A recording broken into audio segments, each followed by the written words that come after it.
It's not exactly groundbreaking entertainment, but watching Luffy bitch slap every single bad guy in Wano is immensely satisfying.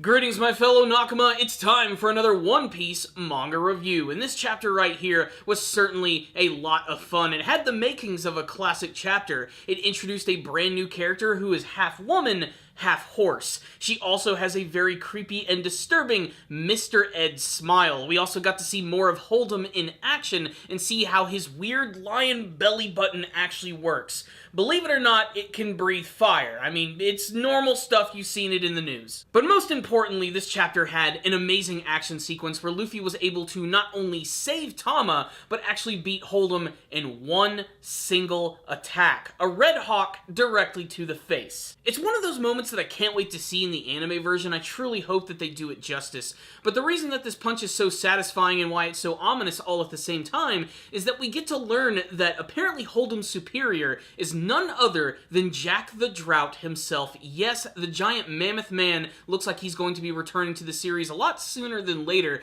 In fact, he's already on the island, and I imagine we're going to get a big rematch between him and Luffy. It is going to be incredible, especially considering how much they actually built up Jack. And we have to remember that he was, in a way, never quite defeated. He was just sort of batted away by a giant elephant. He never really got his proper time to fight against one of the main Straw Hat crew members. So I think this is going to be something that's going to be very exciting for the series, and a great way to sort of like kick off the Wano Kingdom arc, which so far has just been Luffy and Zoro walking into town and causing all sorts of chaos. But it's been really fun and satisfying to see. But like I said, this chapter also introduces a brand new character who is the half-woman, half-horse who goes by the name of Speed. She's actually in charge of the Plantation Paradise and delivering the food to all of the people who basically make this country look like shit. And her design is pretty interesting. She's much more of like a centaur than anything, but I really like how they melded the designs of a horse and a human together perfectly. Not in that sort of like creepy Uma Musume Pretty Derby kind of way, more in the, you know, kind of mystical, kind of mythological feel to it.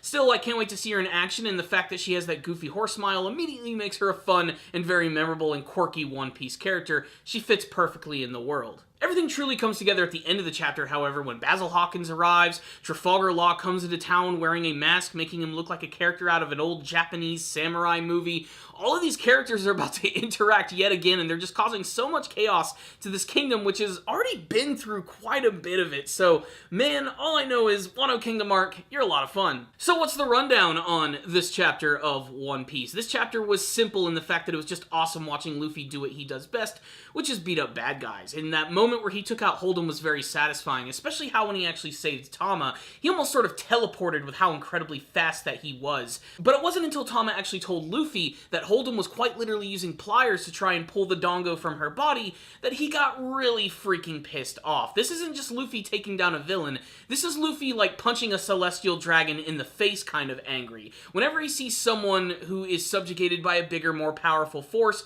basically the David and Goliath story, Luffy is there to be the quite literal slingshot that actually brings them down, and it's always so freaking satisfying to see. I truly loved that moment right there. But I love how even at the end they're building up the fact that Law is here, we have Basil Hawkins. It's only a matter of time before Jack actually shows up, and tons of other new characters. I think one of my favorite things so far is about Wano Kingdom arc, aside from just the overall aesthetic of everything, are the Gifters. They're really interesting villains. I mean, we've already seen a lot of Zone-type Devil Fruit users in the series who could be like half human, half animal, but never to this degree. They're almost like weird, freaky science experiments. They feel like Spider-Man villains. It's really freaking strange, but I love seeing them in action, and I know we're going to see tons more in the future in this arc.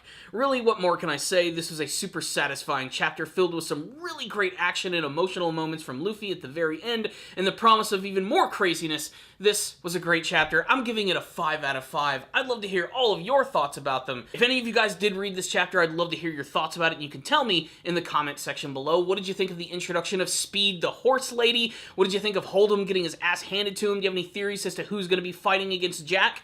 What do you want to see from the rest of the Wano Kingdom? Let's get a discussion started in the comment section. I'll see you guys next time, and as always, stay down there, baby.